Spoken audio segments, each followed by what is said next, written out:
Hvat tanken attanfyri at onkur du nevna folk vi navn i allmänt?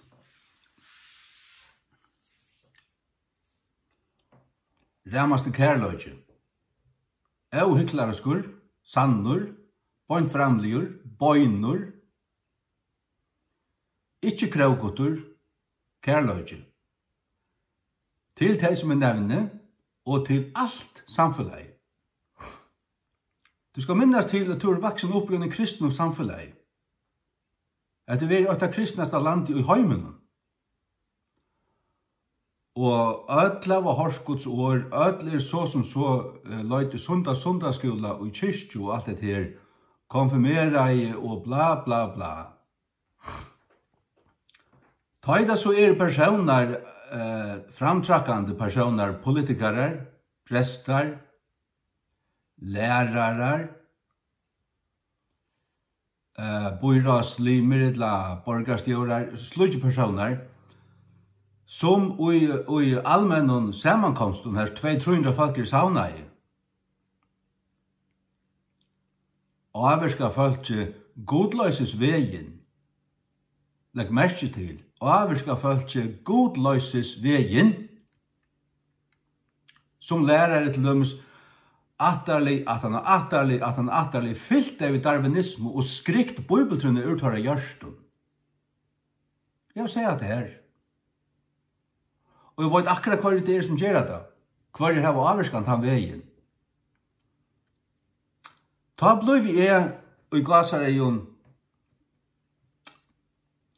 nøyleisur i møte 2 personer. Det er jo ikke nøyleisur lykkevel. Jeg vil 2 personer godt, og alle øren som jeg nevner i høver godt. Ta innast jeg vil da til at jeg skulle vende om. Og om de har mot innslæs, og omkant du beter. Og måtte de totalt kom i synda nei, mist svøvn, og kom i døyrast og nei av seg sjálfum. Og i døyrast og nei, altså, av Guds anda, under sannføring om det, hvordan det vært vi mer, altså. Jeg som helt meg være så gauan og hampelian, et rævelig bost. Jeg måtte du innse det.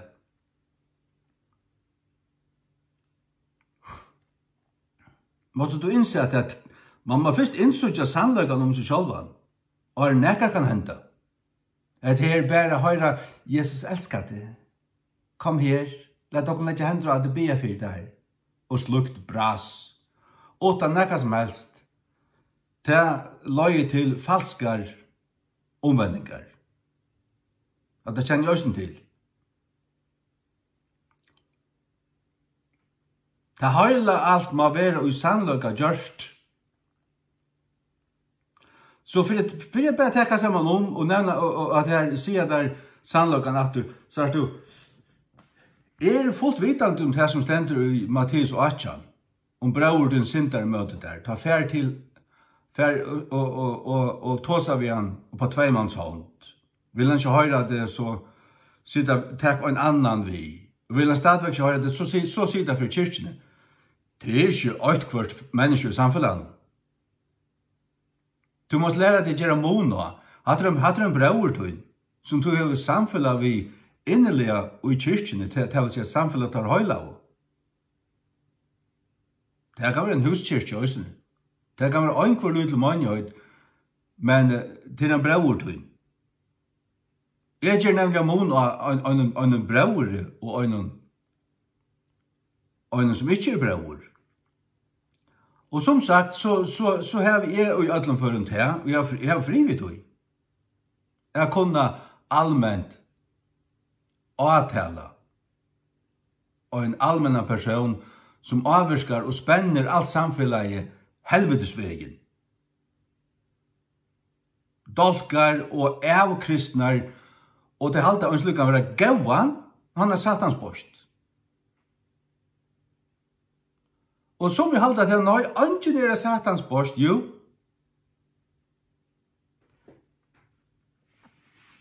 Det finnes folk som er myrskursens bøten, avlutensens bøten, djevelsens bøten. Det høyre folk bare ikke ui sønne menigheter.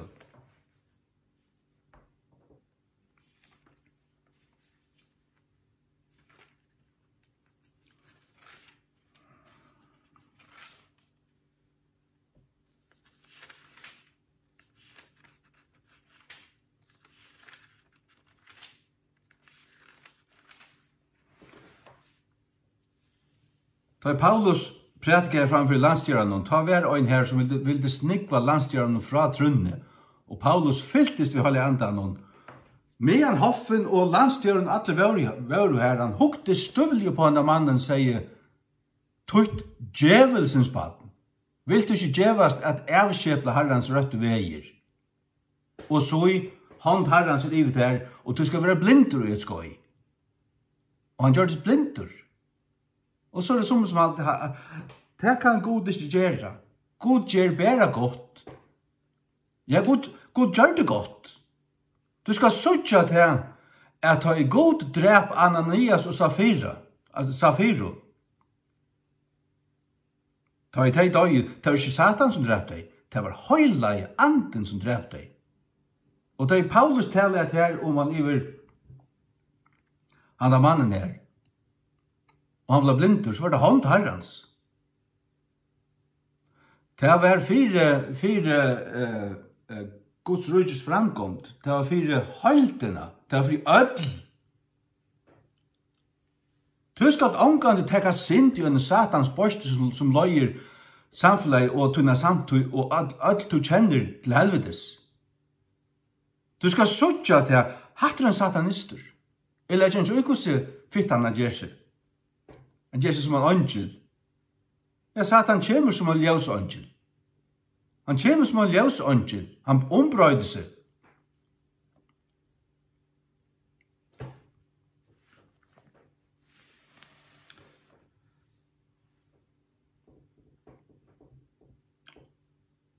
Elias forstod det her. Ta i Baals profeter dansa upp i altaren her. Han spottar i der. Han spottar i der. Nu svevet ikke god, altså. Vorst. Han tog at hukk du her. Han spottar i der, altså. Tar var alt spott verder.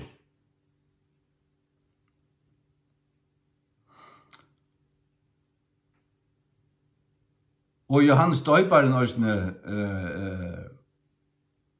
og Jesus.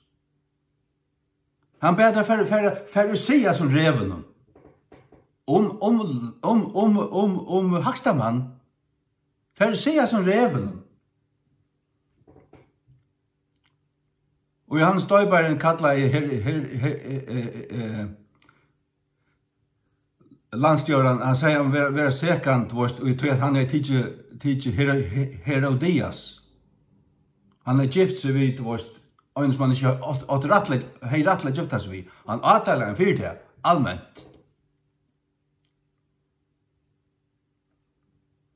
Det er ingen undantidgen avbrøslen og rettløyngen av Guds ord. Ingen.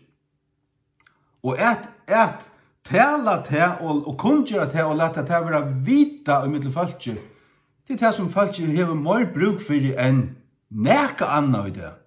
Du falskje hever fullkomlig mist allan sans om rett og rengt. Du mist allan sans om rett og rengt, så du ikke engang medvitt om tunna sint som du hever sinta. Det er sånn godsærdig.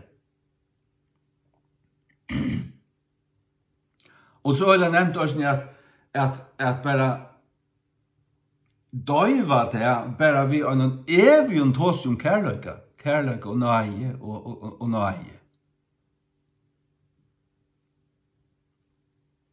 Nøye gjør ikke mening utan til at du sørste sekan. Du møtteker ikke nøye, hun perler av der, du har det bare, ok. Men hvis du vorst og sørst ut fra åren sannlagen om du sjálvan, hvis du ikke hever Krist, så hever du åpner hender og teker med det og er glad for nøye bådskapen. Halleluja. Og i Nya Testamentet nekvastande ramser av synden. Ramser av synden som man ikke må gjøre. Og spåret du ter atter, hikker du, hva det dette her? Om det ikke åra bøgnløs etter de tog boven, så det som ligger til grunn der, tog det synd. Tog det et brått av øyne av Guds tog boven. Annars var det ikke synd. Hatt skilte Paulus. Men jeg halte man skiler øyla lyd i det. Og man legger et teppe av kærlighet om man lever alt. Og man har slett ikke skilt hva kærlighet Ta allmänt avtale nøkker høgt raffinera pudra borst. Så ligger kærlighet til grunn der for det. Og i munne hjärsta, for det gode, har vi fullkomna fri. Det som driver meg var ikke at gjøre tøyme for tre, eller at øyledja nekka som ikke langt er øylagt. Det som du kan lukna deg vid til å gjøre hjertestød. Til å gjøre hjertestød til en patient som ikke har hjerteslott. Vakna nu, kom nu, det er alvorlig.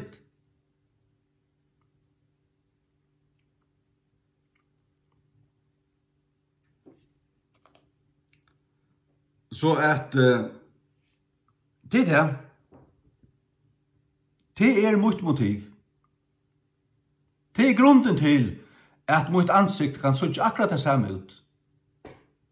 Og jeg har fri, du sørst jo mun lallit at jeg har fri. Jeg har fri.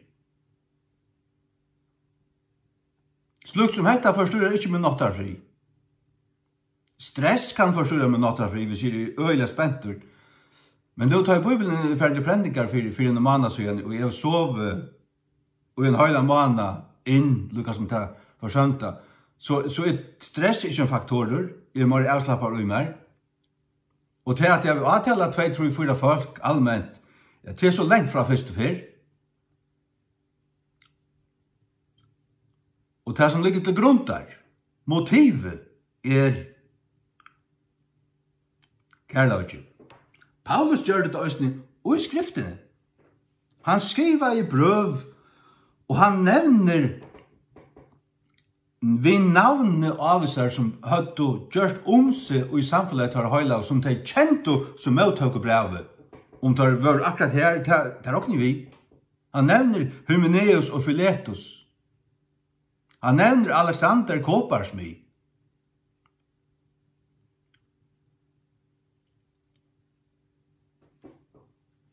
Og en æreste han nevner han Øysni omkran. Og Johannes, kjalt Johannes, kærløkans apostel, nevner, hoksa der til, han nevner Diotrefes. Han nevner en mann vid navnet som hei forstyrra samfunnet av høyla vi at 3 Johannes vers 9. Jeg skriver i kyrkjene, men det Diotrefes som elskar at heva ina fremste støv, heter en som klaura seg opp av tintanar. Elskar at heva ina fremste støv og torra mittlun, tykker ikke møt i okkur, tykker ikke møt i apostelen. Hvers vegna om vi komme, vil minnast hans reagerer som han gjer, pratande i møt i okkur vi illvilja som en åren. Han spilte apostlarna ut vi illvilja som en åren, og i samfunnet er høyla. Ta dynamikken og en helt annar. Hva gjør han her? Han skriver det til kyrkjena og nevner de å treffes ved navnet og sier hva han gjør. Det ønskapur? Johannes ikke kærløkans apostel? For det første må han vite hva kærløk er. Kærløk er ikke fraskilter fra sannløkene. Kærløk er ikke lauter. Kærløkken er ikke nekker smulande klovnar, som han ikke sier. Han sier. Når kærløkken han fyrir jøknun, han taler sannløkken. Og nekka her som ikke burde være så talan nøyta for at rett opp på det.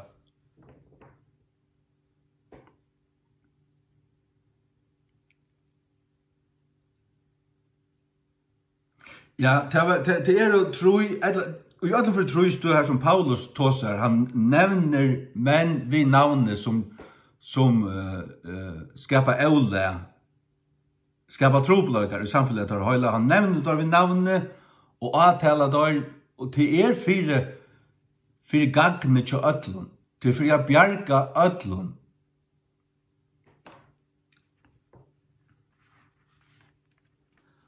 Og om så Satans børstene ikke vilja vende men du hever rønsa øyrene til du still og rakt hjørstene av 200-300 øren. Som henter vi mine videoen. Det er ikke det jeg så 300-400 folk kokt etter. Nekven av dem. Så hugsi ja, hese Satans børstene røysast opp i okra mitt og vilja dreia 300-400 folk av braia vei til helvetes.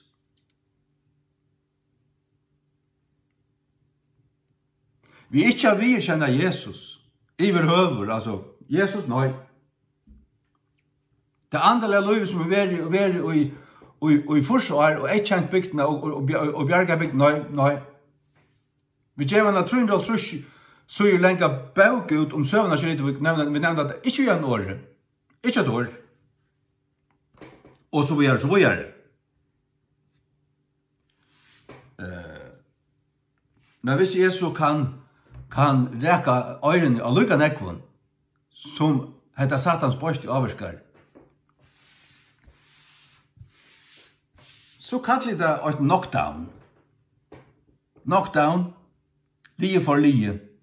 Nemlig krutsk. Jeg kan ikke bare som var sånn til oss. Nå, og så det her. Og det har vi slett ikke gjort siste 20 år. Jeg har vært sånn siden 2004. Og anker ville sagt, ja, du bare vesten her. Nå, jeg halte at jeg ble bare mer sikker ut i.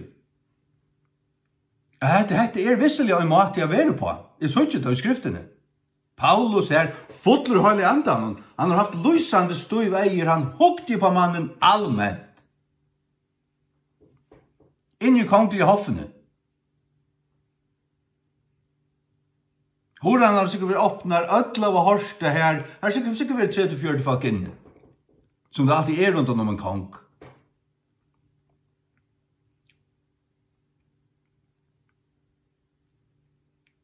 Men du skal vite kvant du er et avtale, og da gjør det rett. Og som regel det sånn som at det henter Arne av, altså, jeg planlegger det slett ikke. Det akkurat som det bygges opp, jeg følger press og i samtale med andre folk, og ting som hent, og så knappelig så stendet det til å breste, og så føler jeg og høyre i meg, og vet bare at nå er jeg tåsa. Og til handa veien her, at evnen her. Og så begynner det å komme, og så kommer noen skåt ut. Og du får bare alt. Akkurat som det er. Og så at han så det vi kvart, jeg sier det her, sier det for nek, for du nevnte du hantan. Så har du, jeg har det bedre vi tog å nevne 3-4 enn å bare nevne øyn. Hvis du bare nevner øyn, så sast hans øyla tydelig. Men nevner du, flokkar du det bare sammen til hese, eller det som lukkes til hese, så det bare lukket som javna ut. Da. Men du nevnte det, og du nevnte tinge. Og du nevnte noen øyn. Og du kallar folk til omvendingar. Herren beder deg minnas til den rette veien og genga han, og folk vil ikke. Det det som jeg sier. Jeg sutja at folk og i kyrkjo Jeg så ikke det enda, jeg vet det enda, at de møter opp til misjonsviker og smøylast og det her. Men sannløgjen at de heta Jesu navn. Det er nekva politikere her i Runavik. Fyrværende politikere og eldre menn, som var i sjåstyrslotjen, en eldre mæver. Bant var vel, da kom han alltid å møte og sett her. Han kunne enda røysa seg opp. Ta i vittnesbord vær. Ikke til at han åtte vittnesborden om Jesus, men til at han var kommet å samle stemmer, hoksa dertil. Man kunne bare være flennet ut etter. Hva hoksa her som fyrir seg? Sikken og en klovner.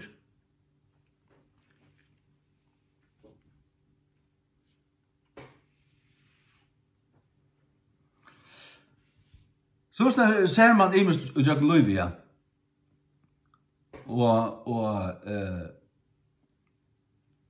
Jeg ønsker bare til at folk ikke får egen i oppleten. At folk ikke blir mer suttjande og verken. Og så du, det et vers som fullstendig løste med fra alle nøtter om til å bli vrøyer. Og måste bli vrøyer. Her først du vrøyer, vi går til skilta. Hva søren hoksa du fyrir der? Hva hoksa du fyrir der? Så hvis du bare blir vrøyer og vrøyer og vrøyer og du er bare et ilsen av vatten og du har ånga grunn til det, så det en feiler. Men hvis ting gjør seg galtant i samfunnet og i møgnøtene eller lokalsamfunnet og folk ikke burde vite bedre, i førgen har et forstreider til å vite bedre og burde vite bedre. Men det er løyd og det fylltja Satans rødden. Det lett å lære seg darwinisme og slippe bibeltrunnet. Så slår du bottenen undan bibelene, det trykker slank på bibelene. Matteus 5:22, men jeg sier til henne hver som helst og vrøyer vi brauer sånn utan grunn, skal være i vanta fire. Dømunen. Her sier Bibelen til dalen noe helt annet. Der sier at ta skal være sikker. Det ikke sannløyd. Det ikke sannløyd. Det ikke sannløyd. Her skal ta du i vanta fire. Tog jeg ta være hukte på og via var det utan grunn. Var det utan grunn, eller heit og rettvisa grunn, og hva var motivet? Var det borskløy og hætur og illvilja semme, som skal de å treffe seg? Eller var det egentlig kærløy og nei for falsen, til at du vilt om det beste, at du pøyket om det herren, kommer til å vente om det var for sant, og så videre. Begge til det som du nevner, og til alt det som du har dolket. Det har vært så politikere, det har vært så prester, det har ofte hørt med dem prester og pastorer allmänt. Jeg spør i ankan. Hva skal det kallas? Det kallas ikke at være en personsmetare. Det vil si ikke gjøre mannamon. Det vil si ikke, altså jeg litt ikke Hegen Morstensen oppom en bums av gøttene, eller en fatakan eimyga mann som omkring snakker via gøttene. Til at Hegen Morstensen sitter vi et mahogni bor for 300.000 sur i havn. Egentlig Hegen Mortensen neglagre enn det ærlige, sanna godsbaten som hos vi. Eller at han ærlige, brottna, engrande syndaren.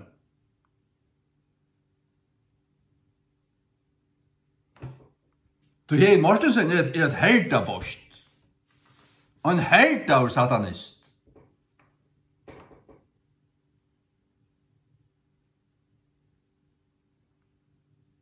Som får glatt vekk at det i 2011-12 han ble begynn at tåsa til et allmänt tiltak til LGBT, og han gjør det.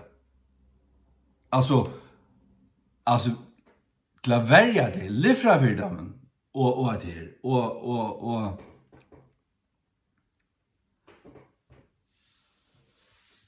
det gjør det løk med over Østen ta, Kaeli, Johannes, Kaeli, eller hva han heter. Han gjør det Østen ta. Hatt det satans borst, eller ikke på at høgt, nå tar ikke høgt i meten som er. Ikke hakker enn hva hakst med over hver i egen av Jans døyparen. Han helt ikke om han. Hvordan kan man det til vi er suttja tingene i tjøkken Guds briller? Til vi er suttja tingene i evigt. Fra de evige.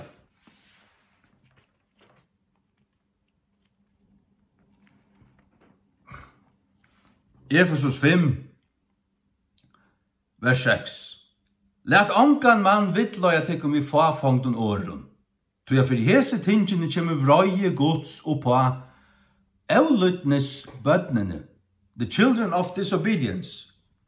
Vrøye Guds kommer man iver avlytnes bøtnene. Avlytnes bøtn, Satans bøtn, kallar Paulus og mann. Efesus 2:3 òsne. Kvar mittlen òsne vid alle høtlu okra levna i farn og tøyen og gyrndun kjøts okkara, oppfyllande tråan i kjøtsins og hoans, og våru av nottur og bøtn vrøyenar, enn ta som ærer. Bøtn vrøyenar. Hva for vrøye er det? Det er Guds vrøye. Til akkurat den saman vrøye vi løser om i 5-6, kommer vrøye Guds oppa avlytningsbøtene. Vrøyenar bøtn. Og at her er for å si vi kvart mannsbaten God elskade. Det er ikke rett. Du kan fortelle deg at God hever elskade. Det er et plass. Utanfor Kristus er det ikke Guds kærløgje. Her er Guds vrøye. Tog halda ved krossens bådskap opp og tås om hans søvning, hans fullgjørda versk og sier kom til krossens felt og møttekje nøye. Vi krossens feld, her er nøye, her er tryggløgje.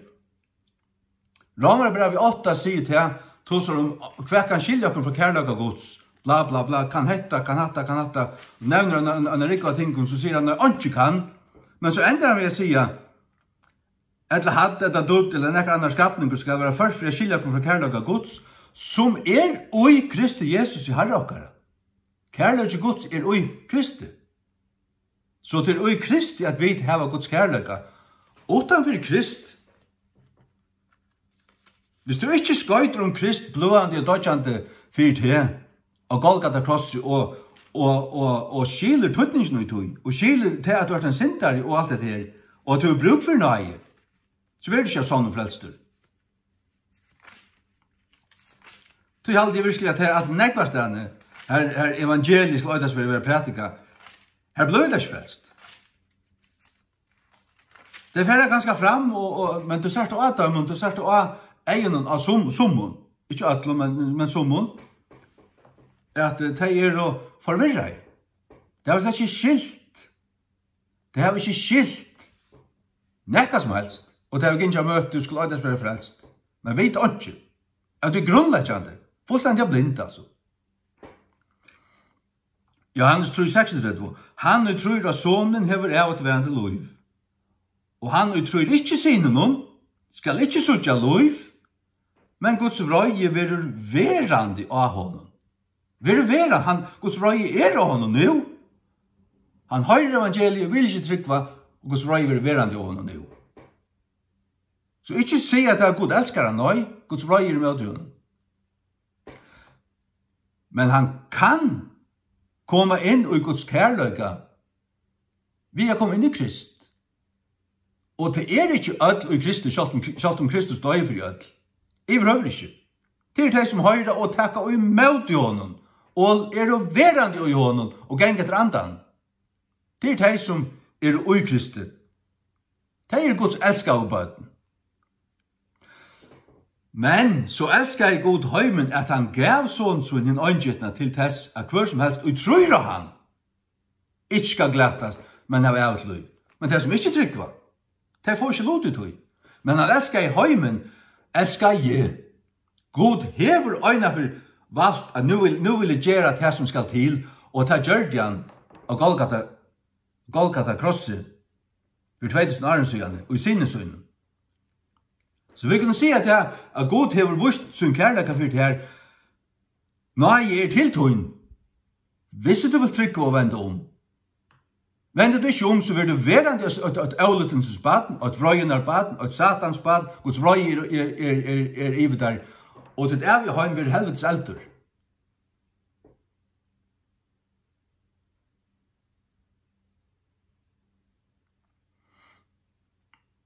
Johannes 3:16-18. Til så elskar jeg god heimen at han gav sin øngittna son til tessa hver som helst i trur han skulle ikke glætast, men hava av et verande liv. Det vil si at de som ikke trygg på han, de får ikke det. Lær du skil sunter, ikke kvar alltid en gråan elbida. Du tenner omgå vi tog. Og så slett ikke gode, at det ligger. Til at God sendte ikke sånn sunn inn i heimen av fordøme heimen, men at heimen og jøgnen han måtte være, might be. Det vil si at God gav heimen og han møveløykan. Han frelste ikke atlan heimen vid sine sønnen. Han betalte for tåra synder, men tog hever han sendt opp ut av prætika. Glede på skal for øtlom, skapningen. Han som tror, og være doktor skal være frelstor. Han som ikke tror, skal være helt dømdur, shall be damned. Kan være ikke damned? Til å få en avdøming, og det i prinsippet noen helvete.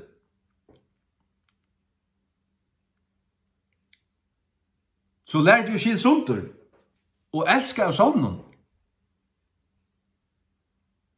Vi hyklare skum kærleika.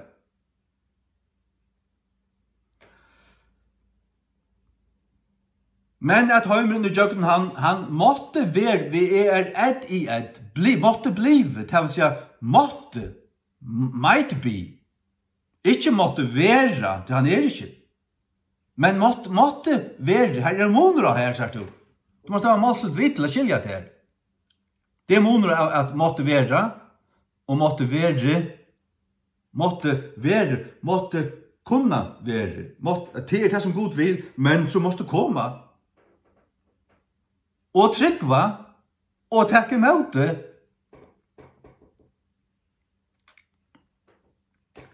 Han utrur og han vil ikke fordømter. Men han utrur ikke fordømter langt.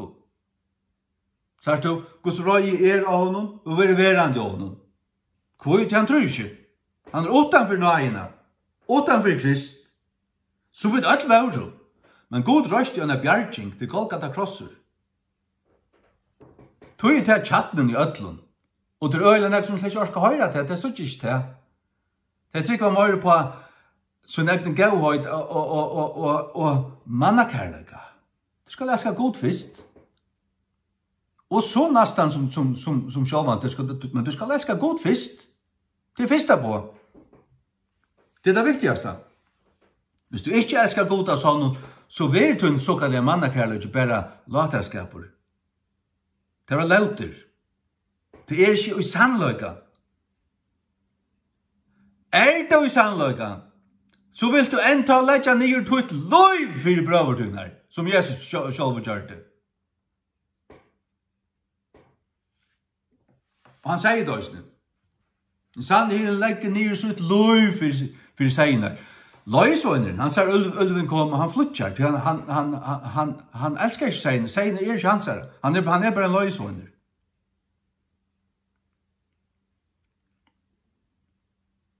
Men Jesus vil her at vi skulle elske han og være bunden, knutt av tånden, og kjenne hans hjertelige og hans kærløyga så løsner et. Lykka som Paulus, lykka som Johannes, at man gonger i kjøkkenen, og sier det som sies må han. Fordømt og langt og tog at han ikke vil tro av navnens angittna Guds sønner.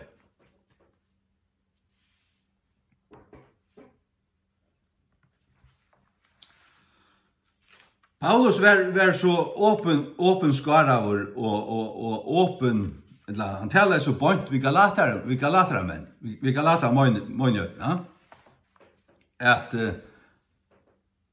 han kallar det for ganta, hvor for heksa det kom, til som byrja i andan, at det nu er fullkomner av kjøten, til som er omskåret det kom, at det er rett og kjørt du mauselag, til du fallne fra Kristi, hvor for ganta det kom.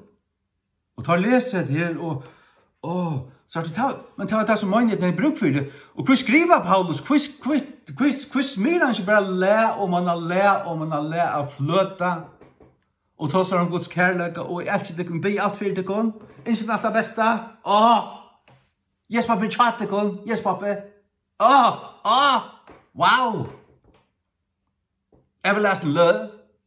Og så videre. Hva gjør det til? Nei, han halsa dem om nå er vår Herre Jesus Krist, bla bla bla, og til atler brøver, som bla bla, han halsa dem så, men så kommer han inn, han vil ikke skrive mer enn bare noen få vers, så kommer han inn til trobelenten som han vet er oppsteg, og i møgnøtene, som er et net til fengt i, og han bjerger dem fra det. Og det er chatten og i breven, og til grunnen til at han skriver. Og han vil ikke populere av det. Paulus var ofta en slett populær. Han skriver til korintmenn. Paulus har vært her og prætika for korintmannen. Les 4 Korint 15, 8-4. Jeg minner til at han gleder på skapen som er prætika til. Så han var ferdig her, og det var mennesker ble frelst. Men nu skal det ikke om Paulus mer. Han var så imponerende. De hadde Apollos og Peter og omkring veldige menn så innan middelen. Ordentlig. Det var først sikkert opp klan 4-5, trena på morgen. Og gjenker der i strømmen, ånga buk, eller ånga nekka, ordentlig. Og trena seg tåsa, og finnes nekka som øyder nøygaver. Det må jeg få, fyrir at føa tar egna kjøtt, du vet det? Det var det som jeg kjente til møgnøtene. Og Paulus skriver om det, og i Korintbrøvnen, at han var lyd og virtur, og tar hett og ærer, du vet. Skal ikke om å høre han. Og spotta og søtt, han sa lika med nerver er vøyk, men han sa brøv, det er kraftfull. Kom at til Galaterne, Paulus skriver så til Galaterbrevet 4:16. Er jeg tog våren til å fortjente, av til at jeg sier til sannløkene? Her tenker Paulus sammen om, nu har vi sagt til sannløkene, vil jeg nå til å fortjente?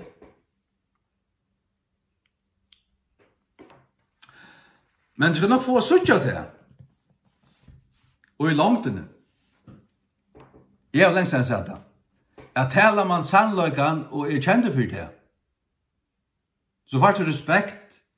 Men som vi har ilt av der 8-2-3 år, som vi fyrer der omgang til. Taler du bare færre. Men du gjør det ikke for å få respekt.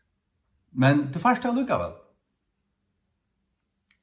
Og du har sagt sannløygan, og det er sannløygan som har standa. Guds ord sannløygan, mittlum falskje, som kjenner evangeliet, og som sier seg enverda Kristi folk. Tror jeg man ikke falskje noen godt. Og det er nek årtøk, jeg kan ikke sitere det på en åreratt nu, men at her at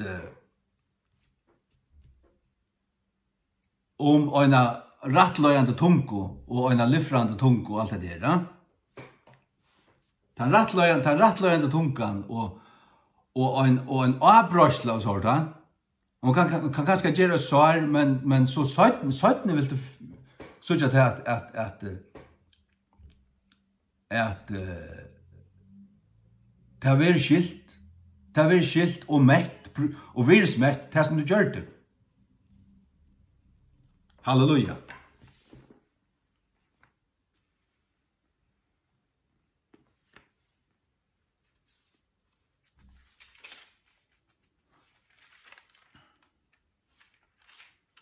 Halleluja.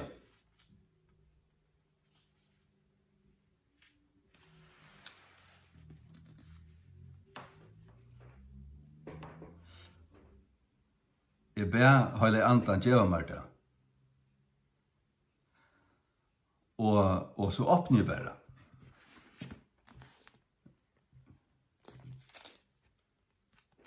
Jeg visste ikke hva det stod.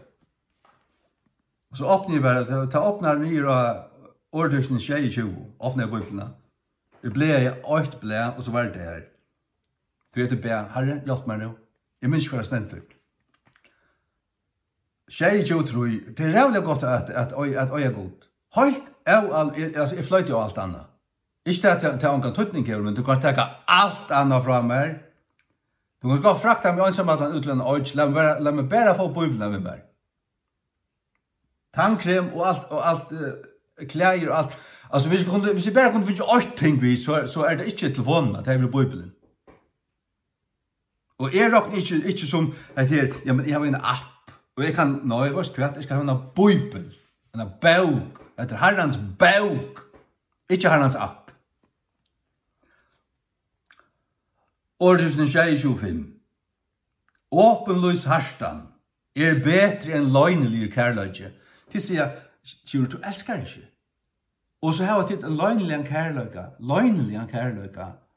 men en åpenløs harstan, hun er bedre enn løgnelig kærløyge. Og det er ikke en harstan bare for det, det er ikke en illviljande, det er en harstan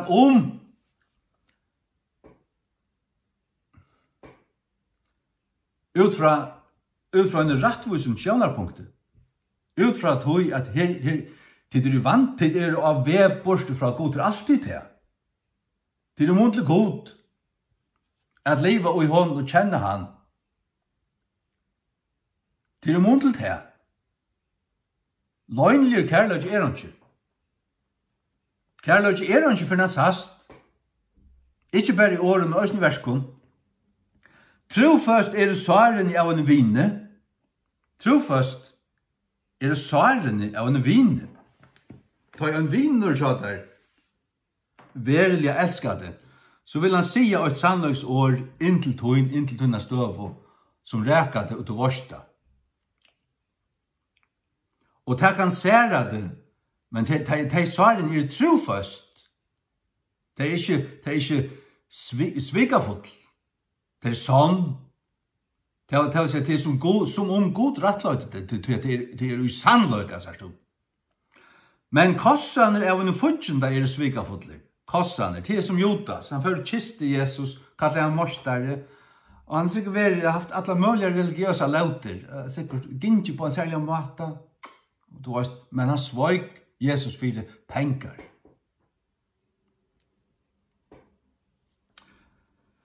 Bestemma til hver og hvert og hvordan du vil være.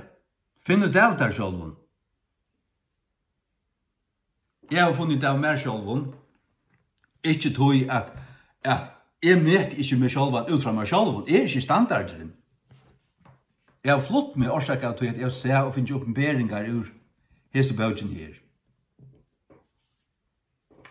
Jeg går som en nevna vust, folk ved navnet, altså du vust. Det gjør det vust. Og det har blivit vust vrøyer og søtt og sterk ting, men det var 4 Guds rydje, og jeg er givnare pressare støvo, og sambart Matteus 5:22, så var det ikke sikker. Jesus var heller ikke sikker, selv han ikke. Han var vrøyer minst tverrfyrir.